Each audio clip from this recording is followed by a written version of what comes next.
The secular spirit in monasticism. Geronda. Many people tell us, you are living in paradise. You should pray not to lose the other paradise. I would be greatly comforted if secular people were impressed by your spiritual development without you noticing it, something that you would owe to your spiritual progress. Spiritual progress should not be a goal that you pursue, but a natural change that slowly takes place inside you. Try not to lose yourselves in useless things, and in the end lose Christ. As much as you can, try to acquire the monastic conscience. Live spiritually as nuns should. If you do not forget Christ, He will not forget you. I do not mean to upset you, but to help and support you. Try to detect the secular spirit. When this spirit creeps into monastic life, it saddens Christ. Reject the spirit as something totally alien. Unfortunately, the secular spirit has now entered many monasteries because some fathers today promote the monastic life through a secular channel, in a secular spirit, and do not lead souls to the patristic spirit of grace. I detect an anti-patristic spirit prevailing in many monasteries today. They do not accept what is truly good, the tradition of the fathers of the church. Rather than live in a patristic manner, they use obedience and the breaking of the will to raise the spiritual life to the ground, and to serve their own secular desires and self-will. Thus, they cannot progress in the spiritual life because they have made this temptation, that is, the secular spirit, a partner in their coenobitic life. We have no right to interpret the commandments of God as we please. Neither do we have the right to present monasticism any way we want. It is different when we stray because of human weakness and then realize our mistake and humbly ask for God's mercy. What is worse, in my view, is that some people consider the secular spirit a sign of progress. In fact, they should consider the secular spirit a stumbling block and reject it at once, in order to be cleansed spiritually and receive the Holy Spirit. For it is the Holy Spirit who sanctifies, enlightens, and sustains our souls. Then there are those who say, we must showcase our civilization. What kind of civilization are we supposed to showcase? Our secular civilization.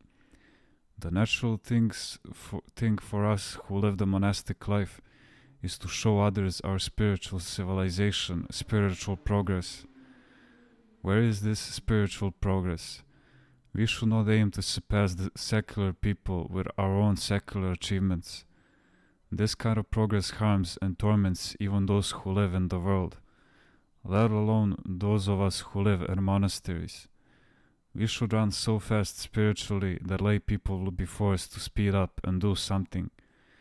If all we do is behave like a very spiritual lay person, we will not be of any help to those who live in the world, because they already have examples of lay people who are highly accomplished in that regard. Our task is to surpass them. A monastic's goal should not be to exhibit his worldly achievements. This is an insult to monasticism. A monastic who thinks in a worldly way has taken the wrong path. While he has set out to find Christ, his soul has remained in the world. When we measure progress by worldly standards, we drive monasticism to spiritual disintegration. Nowadays, so many things are disappearing from monasticism, just as they are disappearing from the world. For example, honor and respect are hard to find. People often refer to them as outmoded values. This is why I feel so much pain. At times, I feel as if I am going to explode. I want to take the mountains. People who have not experienced something higher are not that worried about a spiritual life, that they live according to their own manner. But do you know how painful it is to live this way for those who have experienced something higher? If Christ had made me worthy to live the kind of monastic life that I really desire and to die bravely in the process, I would have looked upon it as if I had died on the front line. It is worthy for someone to die, to give himself over, to make a confession of faith, to sacrifice his life so that the Holy Fathers are not blasphemed. Don't we think even a bit about the Holy Fathers who we study all the time? Why don't we reflect on where and how they lived their lives? The Lord said, "The foxes have holes, and the birds of the air have nests, but a son of man had nowhere to lay his head." Tremendous. And you see how ascetics tried to imitate Christ in those caves. They experienced Christ's joy because they emulated Christ in everything. All their attention was focused on that. The Holy Fathers took to the desert and turned it into a spiritual state. Today, we are turning it into a secular state, while the Church of Christ is departing to the desert in order to be saved. We are converting the desert into a secular city, scandalizing people and depriving them of the help they need. We leave them with nothing firm to hold on to. This is the great danger that I see in these difficult times in which we live. Today, it is even more important for us to live in a truly monastic way, so that we may be granted the divine strength. But instead, the secular spirit has changed us and made us weaker. In other words, we banish our spirit and are left with an empty corpse. Today, there are monks who live the monastic life only in appearance. They do not smoke, they live a chaste life, they read the Philokalia, and they constantly talk on the works of the fathers. They are not different from lay people who as children did not lie, always made the sign of the cross, went to church, and later as adults were careful with moral matters and thought that what they were doing was sufficient. Well, that's what is happening in some monasteries today, and many lay people find it attractive. But as they come to know those monks and nuns better, they realize that they are full of the secular spirit, and do not differ from people who live in the world. At least, if monastics smoked, read the newspapers, and talked politics, people would consider them worldly and avoid them. This way monasticism would not be harmed, monasticism would not be secularized. How can a monk move the heart of a lay person when the monk himself is spiritually drained?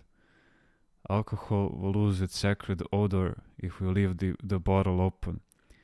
It will not kill germs anymore or ignite if we light it.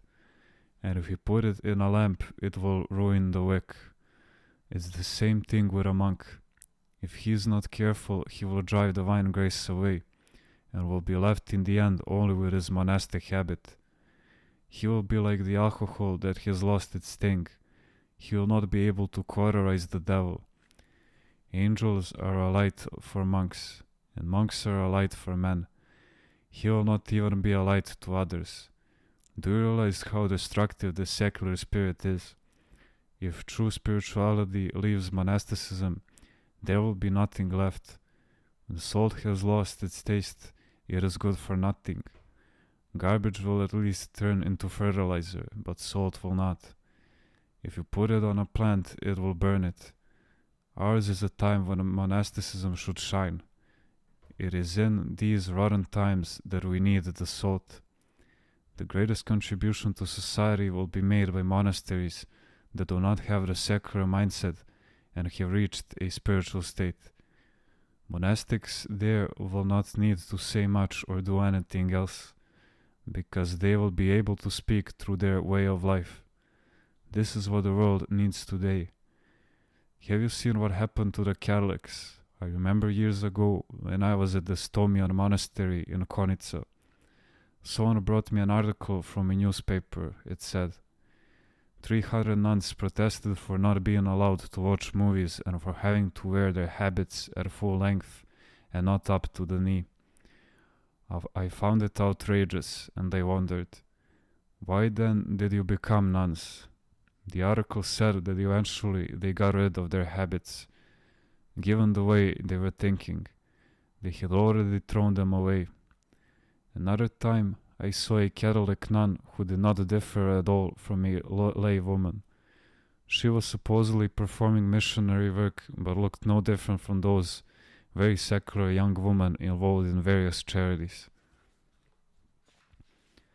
We should not allow this European spirit to come into our lives. We should never reach this point. Geronda, I find it so difficult to get rid of the secular way of thinking. It is not difficult. It requires vigilance. You should constantly think of what Saint Arsenius the Great used to say to himself. Arsenius, why have you left the world? We forget why we came to the monastery. Everyone makes the right start, but later they run into trouble because they forget why they entered the monastery. Geronda, you said that the secular spirit is entering monasticism and the spiritual way of facing things is disappearing. Will the true spirit of monasticism survive? This is just a storm. God will not allow the disappearance of true monasticism to happen. Geronda, I had this thought. Are there still monasteries that follow the spiritual path? Of course there are. Otherwise we would see Panagia herself come and put us all in jail. There are monks who quietly lead very spiritual lives. They can be found in every monastery, in every metropolis, everywhere. It is these rare solitary souls who move God to tolerate the rest of us.